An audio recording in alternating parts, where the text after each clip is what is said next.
en otros temas, tenemos en la línea telefónica al licenciado Javier Villarreal, líder de la CTM, y ayer y en el transcurso de la semana se hablaba de un emplazamiento a huelga en Esqueda y Nacosari por el reparto de utilidades, y parece que no va a haber bandera rojinegra, pero para eso tenemos en la línea telefónica al licenciado Javier Villarreal, líder de la CTM. Licenciado, qué gusto saludarlo. Buenas tardes, ¿cómo está? Buenas tardes, Yasmín. Bien, bien, gracias a Dios. Pues sí, mira, efectivamente, eh, allá en Nacosari, en el área de fundición, Uh-huh. México, hubo problemas un poco similares a los de Cananea. El origen de todo esto viene siendo pues el tema del reparto de utilidades. Como lo sabes bien, tiene como origen una reforma a la ley que se hizo el año pasado Uh-huh. sobre el outsourcing y poniéndole tope a las utilidades. Entonces, el tope son 3 meses como máximo de salario o el promedio de los últimos 3 años. Uh-huh. Pero con el aumento del precio del cobre, pues el promedio de los 3 años queda muy abajo. Entonces, en el caso de Cananea, el promedio de los últimos 3 años hubiese representado 300,000 pesos para cada trabajador, ya Uh-huh. libre de impuestos. Ahora, gracias a la lucha que se libró y a que se garantiza en el contrato colectivo de trabajo el 10% de las utilidades, se está pagando la cantidad de 700,000 pesos, es decir, un logro de 400 para cada trabajador. Y la verdad, esto pues es un gran beneficio para la gente. Es una lucha muy importante que se libró desde el año pasado en Cananea y que ahora en el caso de fundición de Nacosari, pues se aprovechó también un emplazamiento a huelga por revisión de contrato, perdón, del tabulador del contrato colectivo. Uh-huh. Y gracias a ese esfuerzo se logró pues un convenio donde se garantiza el 10%, firmado el 31 de marzo, antes de que estallara la huelga el 1 de abril. Y luego se prorrogó para formalizar todo eso en un convenio, pero se vinieron logrando como unos 12 o 13 puntos importantes de beneficio a la gente, Uh-huh. no de ser pura revisión del tabulador. Y finalmente un aumento de salarios del 7.5. Lo que generó la inconformidad mayor de nuestra gente ahí en fundición Sí. es que ahí hubo una diferencia grande entre fundición y la caridad y fundición y la calera. Uh-huh. Eh, Ah, las empresas estaban ligadas desde hace algunos años en una sola empresa que era Mexicana de Cobre, sí. con 3 unidades, pero ahora a raíz del fondo minero se separó fundición y se creó la empresa metalúrgica del cobre. Pero el Grupo México siempre les garantizaba que iba a haber un equilibrio en las utilidades, pero ahora, en este caso concreto, o sea, los 6 años anteriores, del 2015 hasta el 2020, las utilidades fueron similares, pero ahora el 2021, pagados ahora pagadero, ahora Al en mayo 22. Uh-huh. de este, pues la diferencia fue muy grande, fue de Claro. 200,000 pesos por cada trabajador y pues imagínate, eso generó una Bastante. Claro. enormidad. Y entonces pues todo esto nos llevó a casi 2 meses de negociaciones muy intensas, que nos llevó incluso al SAT y a nivel nacional. Nos recibió el director de grandes contribuyentes en el país, Uh-huh. haciendo el compromiso de hacer una auditoría a fondo. Todo este proceso nos llevó a que ya iba a estallar esta huelga el día viernes pasado. El gobernador Alfonso Durazo, la secretaria Luisa María Alcalde intervinieron personalmente para pedirnos 5 días de prórroga, Uh-huh. que venció justamente anoche o ahora en la mañana. Sí.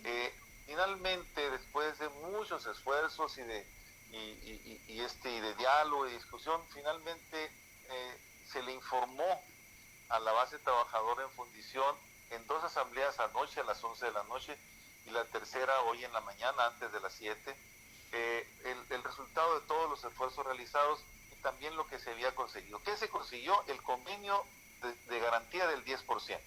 Ok. 12 o 13 puntos, el 7.5%, y darle seguimiento a través del SAT al tema de las utilidades. Eso se aprobó finalmente.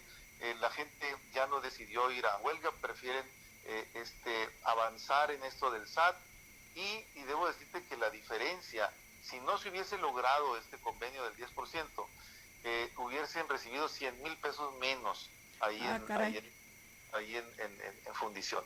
Entonces es un gran logro tanto para Cananea como para fundición. Hoy ya pues se firma el convenio donde se garantiza todo lo que te mencioné y se evita con ello la huelga. Y bueno, estos dos casos de Nacosari y Cananea, en ese orden, son los dos primeros convenios a nivel nacional en contrato colectivo, garantizando de aquí en adelante el 10% de utilidades para los trabajadores. Pues qué importante también las gestiones que se realizan desde el propio sindicato y las gestiones, las negociaciones para que no se levante la bandera rojinegra, que a nadie nos conviene, por supuesto.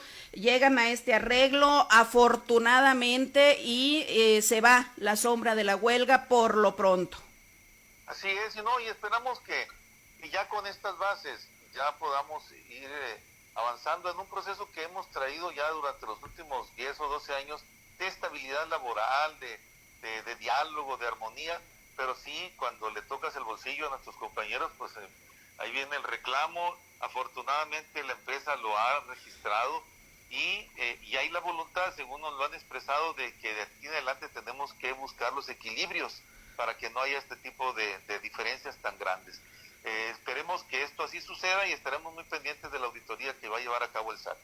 Muy bien, licenciado, aprovechando, la vez pasada hablábamos de lo que no vamos a recibir del fondo minero. Vi una nota publicada en el periódico Expreso que entrevistaron ahí a un economista y pues desafortunadamente es muchísimo el dinero que no vamos a recibir. Sí, yo le calculaba, Yasmín, sí, alrededor de 4,000 millones de pesos solo de este año, sí, solo ahora en marzo, pues abril de este año. ¿Por qué?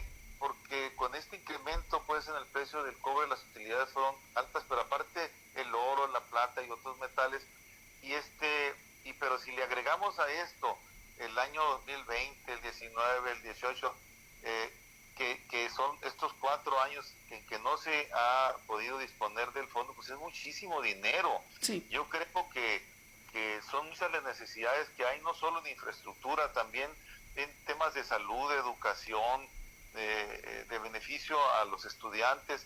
Hay muchos temas que se pueden atender porque es muchísimo el dinero.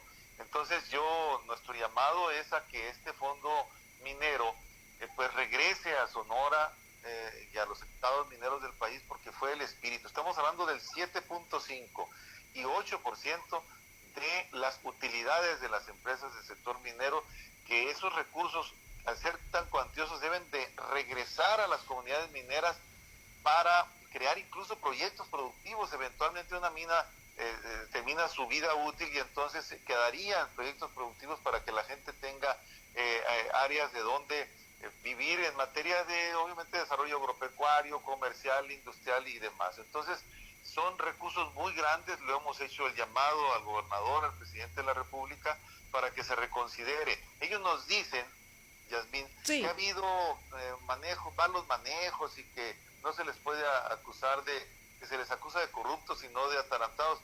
Pero el tema aquí es que si hay mal manejo debe haber denuncias y debe investigarse a fondo. Pero no, porque ese pretexto llevarse el dinero y destinarlo a otras cosas, cuando aquí urgen en Sonora muchísimos proyectos en beneficio de la gente. Por eso nuestro llamado a que se continúe con ese fondo en Sonora y que se disfrute de esos beneficios para la gente de nuestro estado. Totalmente de acuerdo con usted, licenciado. Pues le agradezco muchísimo y qué bueno, buenas noticias referente a que no habrá huelga, pero seguiremos también con la lucha de que regrese el fondo minero. 4,000 millones de pesos, híjole, lo que no haríamos en esta región con ese dinero. Le agradezco mucho el espacio, Yasmín, estamos pendientes. Muchas gracias, licenciado, buenas tardes.